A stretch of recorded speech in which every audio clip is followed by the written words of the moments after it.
He man of Bollywood એટલે કે ધર્મેન્દ્રની તમે ઘણી બધી ફિલ્મો તો જોઈ હશે, પણ કદાચ આ વાતોથી તમે અજાણ હશો. ધર્મેન્દ્રને શરૂઆતમાં ફિલ્મ મળવામાં ઘણો સમય લાગ્યો હતો. તેઓ ફિલ્મ ફેર ટેલેન્ટ હન્ટ જીત્યા પછી પણ 7 વર્ષ સુધી યોગ્ય તક મેળવી શક્યા ન હતા. ફિલ્મોમાં આવતા પહેલા ધર્મેન્દ્ર સરકારી નોકરી કરતા હતા. તેઓ પોસ્ટ ઓફિસમાં ક્લાર્ક હતા. ધર્મેન્દ્રને તેમની 1960માં આવેલી પહેલી ફિલ્મ દિલ ભી તેરા હમ ભી તેરે માટે 51 રૂપિયા મળ્યા હતા. ધર્મેન્દ્ર 10મા ધોરણમાં હતા ત્યારે તેમણે પહેલીવાર દિલીપ કુમારની ફિલ્મ શહીદ જોઈ હતી. ત્યારથી દિલીપ કુમારની અભિનય કુશળતાથી તેમને પ્રેમ થઈ ગયો હતો.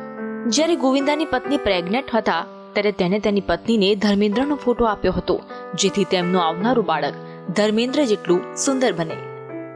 સલમાન ખાન ધર્મેન્દ્રને પોતાનો ફેવરિટ હીરો માને છે. ધર્મેન્દ્રએ ફિલ્મ પ્યાર કિયા તો ડરના ક્યામાં તેમના કામ માટે એક પણ પૈસા લીધા ન હતા. ધર્મેન્દ્રને જોઈને ઘણા નિર્માતાઓએ તેમને એક્ટિંગ છોડી અખાડામાં જવાની સલાહ આપી હતી. કેટલાકે તો એવું પણ કહ્યું કે પહેલવાન ગાંવ લૌટ જાઓ. ધર્મેન્દ્ર અભિનેત્રી સુરૈયાના મોટા ચાહક હતા. તેઓ તેમની ફિલ્મ જોવા 40થી વધુ વખત ઘણા કિલોમીટર ચાલતા ગયા હતા. શોલેના દ્રશ્યમાં જ્યારે બસંતી માટે બોલે છે, બસંતી ઇન કુત્તો કે સામને મત નાચના, એ સીન દરમિયાન ધર્મેન્દ્ર ખરેખર ઝાડ પર ચડ્યા હતા અને શૂટિંગ વખતે તેઓ ઘાયલ પણ થયા હતા.